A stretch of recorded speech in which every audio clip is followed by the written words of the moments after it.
Welcome to The Right Chamber, the podcast that takes you inside the NHS to explore what really makes a hospital a hospital.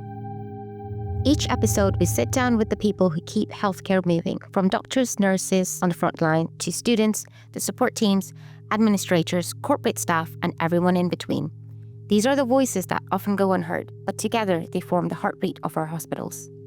Our aim is simple: to share authentic stories that are accessible to the public, meaningful to NHS staff, and a reminder that healthcare is more than treatments and wards. It's a whole community working together. So whether you're part of the NHS family or simply curious about the people behind the service, join us as we open the doors to the conversations that matter here in the Right Chamber. Dr. Richard Alleyne, a palliative medicine consultant since 2014, primarily serves the community. Over the past 3 years, he's also been a Wellbeing Champion for resident doctors. His dedication in both roles earned him the prestigious Medical Directors Committed to Excellence Award in 2023.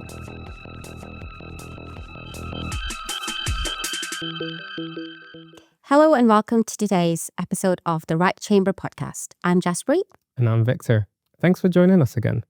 In this episode, we're exploring how senior doctors can support trainees from a wellbeing perspective and how we can all learn from that approach. Our guest today introduces us to a simple yet powerful approach he uses to navigate challenging situations and to support others with compassion and clarity. Now, while this conversation begins in a healthcare setting, the ideas we discuss reach far beyond hospitals, clinics. The framework is something that can help anyone, whether you're leading a team, mentoring someone, or just trying to look after your own well-being. So wherever you're listening from, we hope you'll find practical insights, thoughtful reflections, and maybe even a bit of inspiration. Let's get started. We've got back today a lovely guest we've had on previously. We have got Richard with us. Hello, Richard. Good to see you. Thanks for having me back. It's lovely to have you back. You might recognize Richard from some of our previous episode where we talked about palliative care and we talked about well-being. But for our new listeners, I'll just let Richard introduce himself just to bring you all up to speed with who he is. So please, Richard. Yeah, so my name's Richard Alleyne. I'm a palliative care consultant by trade, but I also do I'm the Wellbeing Champion for resident doctors. So I spend a lot of my time thinking about well-being and how to support people and so on, aside from palliative care. But yeah. Brilliant. Awesome. And just, right on that topic of supporting people, we're going to go in a little bit more detail on that on this episode today. Support is something we have mentioned on the previous episode, something that's very important. We will all need support at some point. Today, we're particularly leaning on our more junior staff and the relationship with the senior staff. In what way can we approach that support that is needed for junior staff from senior? Yeah, so I think the first thing to say is that there is an issue for resident doctors, junior doctors who work in this trust, who work in all trusts, who have their unique sort of group of stresses and challenges and things that they really find difficult. I remember being in FY1 many years ago, and the way that I handled stresses and so on, completely different back then to how they are now. I've matured. I understand what's important, what isn't. As a very junior doctor, gosh, you're stepping into what feels like a lion's den at times, with pressures coming at you from left, right, and centre. Yeah. And which you guys know better than I do. I remember very well. Yeah, and it's really challenging. And I think, especially in the healthcare environment that we work in today, and I often say to resident or junior doctors when I speak to them that, look, we can't necessarily change the workload, we can't change the flow of patients that are coming in, but we can look at how you're managing it and I often talk to people about prioritization and relationships and how to hand over effectively and these sorts of tools. But I think one of the things that I wanted to talk about today was really about that relationship between, like you've said, with more senior colleagues, whether that's consultants or other senior doctors, registrars or whoever, who I just want to encourage people to look out for the more junior doctors and spot people that are in difficulty and maybe talk to the more senior doctors today in this podcast about how to provide that support. What's really made you think about that there's lack of support from seniors to juniors? I mean, don't get me wrong. I think there's a lot of really brilliant senior doctors in this organisation. I really do. But I think a lot of the time it's probably a time issue and a pressure issue. Like, who has time when you've got so many patients to see, you've got so many things to do, then you see someone upset or something, that's just going to derail these other 100 things that you've got to get done. The junior might not be open enough to like tell their senior that they're struggling with something. Yeah, that's so when right. you have your meetings with them and the senior asks, how have you been? It's like, well, most of the time it's, I'm fine. I'm fine. Yeah. And I think, and I used to answer questions like that when I was, doing my training and so on. And I think it's because you don't, as a junior doctor, and I know I keep on using that phrase, but I mean junior, like younger is what I'm talking about. You don't want to display any weakness. You want to look like you're ticking all the right boxes and doing everything really well. But you may be doing that on the surface, but underneath, in the bits that you can't see, that's where you could be really struggling, Yeah, and I know we'll go into some kind of more structured approach to approach this, but just on that point, it highlights the importance of the junior doctors, or seniors in whatever respect, making themselves available to those doctors, because if they feel safe around them, feel that they can open up more to them, then that "how are you doing" question can go very differently, can't it? And all of a sudden now, they're actually opening up about the struggles and the pressures that they're going through, and now you have the space to then, okay, I can take action here to help and provide support in this way. So that openness is all important. It's just awareness, isn't it? Like awareness of your juniors. Like sometimes someone may look a little bit upset. It's like taking that time to ask, are you okay? Yeah. That one sentence can That one bring question. in tears, Yeah. like out of anyone who's struggling.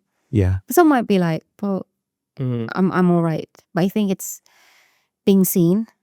I think that's important for juniors to be felt like they are being seen. Absolutely. Yeah. And I think there's maybe two situations that we could break this into. There's probably more, but two main ones for me. One is that we have opportunities as educational supervisors or clinical supervisors, because we will be having meetings with, I keep on saying junior doctors, forgive me, but you know what I mean, the younger doctors or resident doctors or trainees. And so those interactions are really key opportunities to support people. But then your other situation is just the person that you're interacting with on a ward round, or you're seeing in a brief, there's a brief connection. You're passing each other on the ward, or you're speaking to each other on the phone. So you have these sort of brief moments of connection, but then you have those more formal, structured reviews. And I think both of them have got different approaches that you need to take. I mean, as an educational supervisor, that interaction is like it's like gold. It's like if you want to really support your supervisee, that interaction provides you with that incredible opportunity to really find out what's going on for the the person, if you're using the right questions, if you're giving time, if you're approachable, all of those things that we talked about. I think what's more difficult is perhaps when you just see someone out the corner of your eye that you think, gosh, they're not being themselves recently, or something's going on. And there's this thing called diffusion of responsibility. I don't know if you know this, I've heard of this term, but I can't remember who described the phenomena, but there was this situation where they said, if you've got someone who's being murdered, right, in a block of flats, you'd think, well, there's loads of people in this block of flats, the police are going to get called really quickly. But actually what happens is nobody calls the police because everyone thinks someone else is going to call the police. And so the idea of diffusion of responsibility is that we all think, oh, someone else is going to pick that up and do it. Whereas what I want to see happening, and I think, like I say, plenty of people do this already, but we need more of it, is when you see someone who's struggling, be the person who says, are you okay? And that's really where I sort of want to focus maybe this topic today. I've come up with this thing called the Shine toolkit. You know, with mnemonics, it's a mnemonic, isn't it? Where each letter start. I think I've got that right. I always get confused with acrostics and mnemonics. But mnemonics and acronyms. Acronyms. Oh yeah. Maybe it's an acronym. But whatever it is, like there's loads of them, and we learn them all the way through medical school, don't we? And then we promptly forget them. So even though I've come up with this one, I'm not expecting anyone to remember it, but it's just an interesting, I think it's a structured way of thinking about it. So would it be all right if I take you through? Yes, Absolutely. please. If I take you through Shine, the idea is, the word shine is saying how is it that we help our resident doctors, our junior doctors, as seniors, to shine at work. So the first thing, and forgive me for having it on my laptop here, but the first thing is to spot it, spot someone who's struggling with something. I don't know. I mean, what do you think might be the telltale signs that somebody's struggling? They might be a little bit more quieter on the ward rounds. Even like appearances sometimes. Someone who doesn't look well put together all of a sudden. Yeah. You're normally known to have your hair well dressed, old and hair done, everything, but then you can usually kind of spot if something isn't. But a lot of people just brush it off like, oh, I'm just not feeling well, and then they take it. And they take it probably because they don't want to open a can of worms. Yes. It's like, okay, they've said they're okay. That's fine. Or like, you hear, are you unwell? Like, no. It's just, but then no one prompts it further to be like, well, you don't look like yourself. Or even in the work as well, like, someone who's usually really on it, but now they're kind of maybe a bit slow, or making slight forgetting things, or they're irritable as well. I think it can come out like that, and it can just be really obvious that they're crying. It can be things like that, can't it? And you think to yourself, oh, I don't know what to do now. They're crying. I'm not very good when people are crying. But either way, the first thing is to spot it and ask yourself, is this different from normal? And then, so that's S. I'm going to go through the acronym. It's an acronym, isn't it? Yeah, it is. I think. Forgive me, everyone who's listening, who's going, it's not an acronym, it's an acrostic, or I can't remember what it is. We'll get it in the comments. Yeah, that's right. So the next thing is to hear. Now, these might be a bit tenuous, but I think hearing someone, so spotting it and then hearing, listening, making yourself available to hear and listen. Maybe that's what this one's about. Because, like we've said, are you okay? Yeah, I'm fine, thanks. Phew, good. I'm going to walk away. Are you sure? You've not seemed yourself just recently. So being sort of allowing yourself as a senior doctor to just take a moment. And by the way, this whole thing that I'm talking about here doesn't take long. I'm talking a matter of minutes. Yeah. It's this whole Shine thing. it doesn't have to, this isn't an hour-long conversation. This is meant to be a 5-minute or 7-minute sort of toolkit thing. But being available just for a moment to actually hear. So when someone says, yes, I'm fine, they will say it with a tone of voice. They will say it with a look about them. And it's like, are you actually hearing what's going on here? Are you hearing what the undertone is, or what the real communication is? And it might be subtle, but I often think that the next letter is I, which is inquire. It's like, are you really okay? Like that. What a good follow-up question that is. It is a very, very common thing that you hear. It's like, when you receive a text message and it's like, oh, how are you? And that how are you, for a lot of times, is just taken as a greeting rather than Yes. an actual, It's not a real question. a real question where someone actually is asking how you are. And it can be seen as a similar thing, even if you're talking to someone on the ward perhaps and just say, oh, are you okay? That might just be, that, oh yeah, I'm fine. It might just be their response to the, oh yeah, they're just greeting me, rather than actually seeking to help me and Yeah. see if I am actually Yeah. okay. So I think that next letter of inquiring is very important, because then it breaks past that first. Yeah. It's the second question. It's the second question. It's the second question. That then causes, oh, okay, this is different. Someone's Someone caring. cares, yeah. Yeah. Like just that. And sometimes you can tell in that second answer when their voice changes as well. Then they know that, okay, Yeah. there is something wrong. I think maybe the place that you do the inquiry is important as well. Because if I asked you now in front of everybody and there's a camera rolling, you might answer in a certain way. Whereas actually, if I took you aside and said, is everything okay? So there is something about the environment and the setup of the question, a bit like we do with breaking bad news in palliative care. We think hugely about the setup and the context.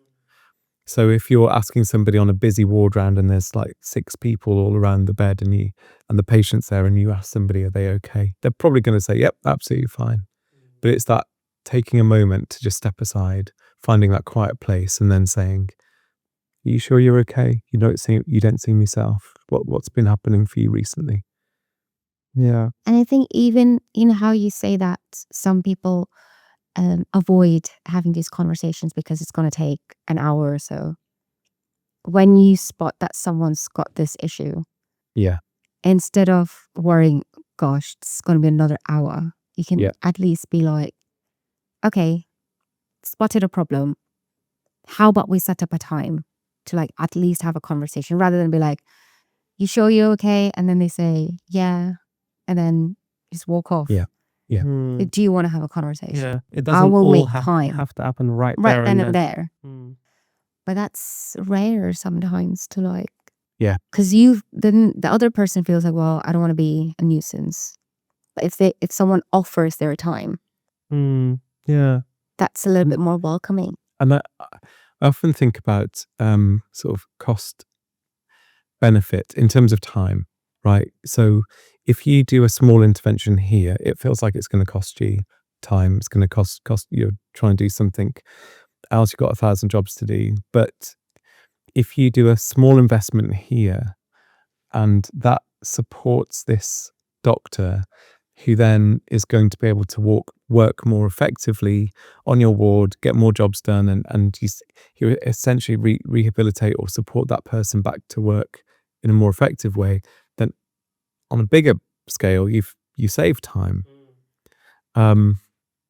Whereas if you just let something go and it develops and that person ends up being off sick and so on, that might end up having an impact on you as the senior doctor, who now has to find somebody to cover that role or get someone else to do the job that person was supposed to be doing. Yeah, and need someone else there as well. Yeah, patient care. And patient care, seeing someone who is clearly kind of flustered, they're stressed, they're maybe you've already spotted them miss some small minor things, and you've talked about it. Just taking that time to have that conversation and kind of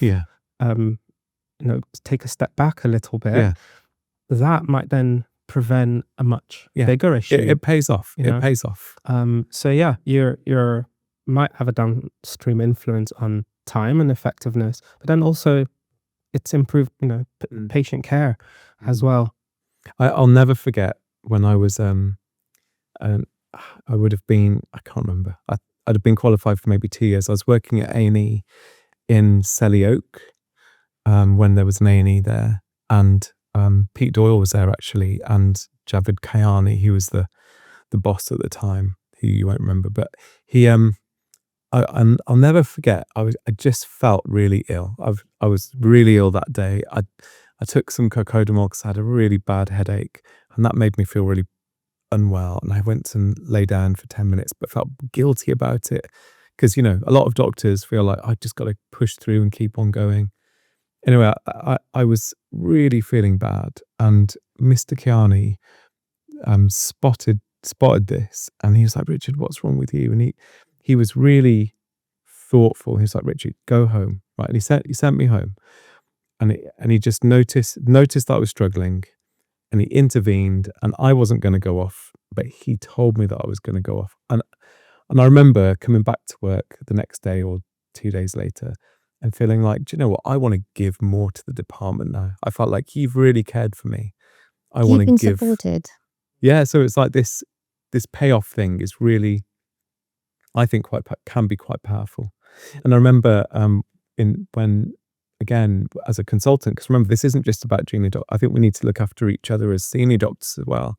And I think when my mum was poorly about 5 years ago and was sort of coming to the end of her life, and I just felt I need to keep on working. I need to be back at work. And my line manager, who was brilliant, she kind of said to me, "Richard, you need to have the permission. Like someone needs to say to you, you need to have the permission, Richard, to be off at the moment because you're not coping."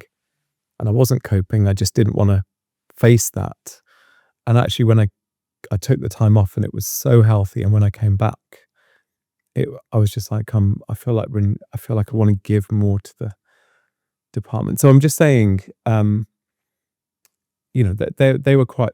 That was a big thing, at the time. But even for little things that people are going through, I think if we are supportive and people feel supported, then I think they will give back more. And that's the next letter, actually. N in Shine stands for nurture. And I think it's not just about spotting it or hearing or the inquiry, but it's like, this is all nurturing. Like so junior doctors or resident doctors, they are like, seeds or saplings that you need to support and help grow. And a sapling, when it's growing, you need to cultivate the soil, you need to give it water, you need to give it food, you need to give it space, oxygen, sunlight, all of these things, all of these elements go into it.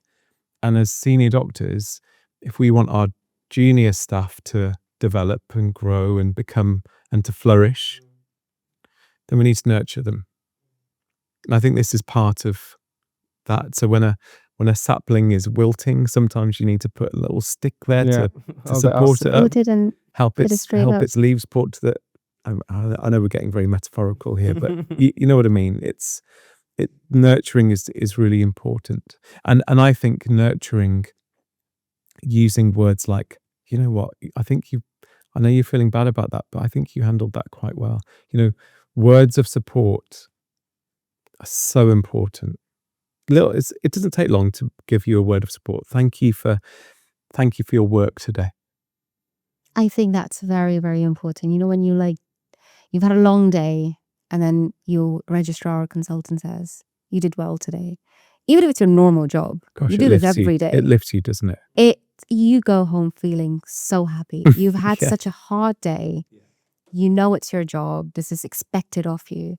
But when just someone says, "You did really well," you didn't do anything extraordinary, but they just say, "You did really well."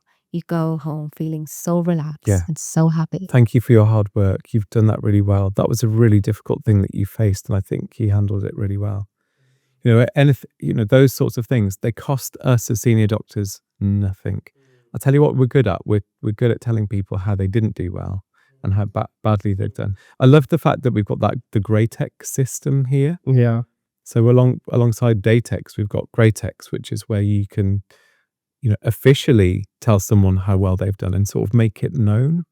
I think that's so good. That's so healthy. Yeah. And anyone who's had a Greytex, whether you're a consultant or whether you're an FY1, like it feels great to do that. But this nurturing idea, building people's confidence with just small words of affirmation and feedback. It costs nothing, but has such a powerful effect. Because we all want to feel seen, and I think one of the challenges is that we, as a young doctor, you can just end up feeling like you're in a sea of chaos and so on, and you're not seen. But when someone sees you, like that spotting that, as we started this shine thing, when somebody sees you, acknowledges what you're going through, or tells you what you've done is good, nurtures you, that's really powerful. No, someone might go home and think they're going to quit tomorrow. Yeah. But just you checking in on them, they might change their mind. Like, it's fine. NHS is all right. I'll come back. Just checking in on people. Yeah. That's right. Do you want to know what the E stands for? Yes. What could you guess what it stands for? So we've done spot. We've done hear, inquire, nurture. Shall I tell you what the E stands for? It's really for again for the senior doctors. It's escalate, because, like I said, this shine intervention or this shine toolkit is not about having that hour-long meeting when you're on the ward. It's spotting there's an issue, and it's knowing how to acknowledge it and name it and be supportive, but then be able to also get on with all the other jobs that you need to do. And so to do that, you need to escalate. And that escalation could either be, like you said earlier, let's arrange a time to meet up. So that could be escalation, or it could be that you have to escalate to a different sort of professional line of support, like occupational health, or sometimes to the professional support unit, or from the deanery, or wherever it is. But just getting that escalation, getting that additional support. You're going to the educational supervisor if you're not the educational supervisor. Sometimes it might be saying, Richard, someone might. I have lots of consultants getting in touch with me saying, "Well, could you meet up with this doctor who's having a hard time at the moment?" So that's fine as well. And the best approaches, I think, are often combined approaches. Obviously, confidentiality and etc. is hugely important when someone's struggling, because they won't want everyone to know what's going on. But getting the right people to be involved and to support as a team is really important. So it's not just you've asked the question, and I think the problem is you might feel, now I've got to sort of do everything. But actually there is a support network. Or if you don't have time, like escalate to their supervisor and say, look, I think this person might need a little bit more attention. Not in a negative way, but can we just check on this person? Or encourage them as well. Because sometimes, in the busyness of ward life and everything, you just sometimes forget that all these people are actually there and available to help you. And sometimes you just need that little reminder, oh yeah, I can actually drop them an email and they'll probably arrange a meeting with me, or depending on the relationship you have with them, you can just send them a message and they can probably arrange to meet you sooner. And That's you can right. talk things through. But yeah, so it could either, that escalation, just as you said, could be from yourself to arrange a time to meet them later over a coffee or something like that, talk things through properly.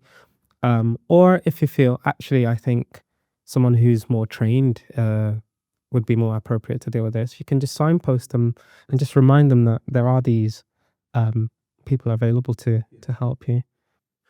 So I think if you were to use the Shine toolkit and you saw someone on the ward who looked, you're spotting them and you thought, gosh, they don't look themselves, or something's going on with that person. I don't think that that intervention has to take long at all. I really don't. Yeah. It might end up taking 10 minutes. I don't know. But it doesn't have to be the rest of your day. I think there's enough people in this organisation, because I think this organisation is great at providing support, actually. And there's enough people in this organisation to surround this person or help in the appropriate way. Yeah. And help you as the consultant or as the senior doctor. You might be like, I just don't know what to do. I'm out of my depth here. There will be someone who knows how to help. When you have like the formal ARCPs, I think, or like the check-ins, I feel like juniors may be a little bit reluctant to really say how they are. Maybe because there is a section where they say, how are you? Like, how are you feeling or something? Inquire about it a little bit further rather than just take their answer for it and be like, you sure? Yeah. Like, how has your year been? How have the last few months been? How's your rotation? Have you struggled with anything? Rather than just take that, it's been fine, and then go on. Yeah. Like, take a little bit more time. Yeah. It works in both kind of scenarios, doesn't it? It does work in that formal, structured meeting, but then also in that just, on the ward, Wards. just you spot something, hear them out, inquire a bit further. You're there as a nurturing senior to them, and point them in the right direction, or maybe there's something you can do. And just as you said, when you think about that Shine acronym that way, it's something that doesn't actually take too long at all. Doesn't take long. I think everyone will remember that. Let your juniors shine. Yeah, that's right. Oh, good. Do you like it? I like it. Oh, I like it for sure. Acronyms. Good. I like it for sure. When we're talking about this senior relationship, yes, it can be, consultant to registrars to residents, but also as clinical teaching fellow with my teaching hat on, also medical students on the wards. It could be an F1, F2, and you see that medical student, and you can apply the same kind of concept to it and hear them out. If you spot something, inquire a little bit, nurture, and there'll be support available for them as well. So it does work at every level. Yeah, and also peer to peer as well. So not medics. Like, even like, if you see like a nurse or HCA looking not themselves, takes 2 seconds to ask. Are you right? It's all about caring for each other, isn't it? At the end of the day, that's what we're talking about. We're talking about basics here. Do you care for the person that you're talking to, or the person that's over there? And I think that's the culture of. The culture of this organisation is, care and compassion. That's what we're aiming for. We want this to be an organisation where we are caring and compassionate for our patients, but also for each other. Absolutely. But everyone's rushed, pushed, under pressure, stressed. You can see where it's creaking and where the cracks are, and that's the challenge. So that's why I'm sort of emphasising perhaps how quick this intervention could be. That has been a very lovely conversation. Thank you for having me. Yeah. Thank you again for coming. It's always a joy having you. Anytime. We'll have you back again. Thank you. All right. So thank you all for sticking with us all through this episode. Now you've all got a new tool in your pocket, Shine, to use. And yeah, we will look forward to seeing you on the next one. Remember to stay connected with us on social media. Follow us on Instagram and TikTok at RGUCMS, and subscribe to our YouTube channel, RGUC Media, for more exclusive content and updates. Thanks for tuning in to the Right Chamber podcast. Until next time.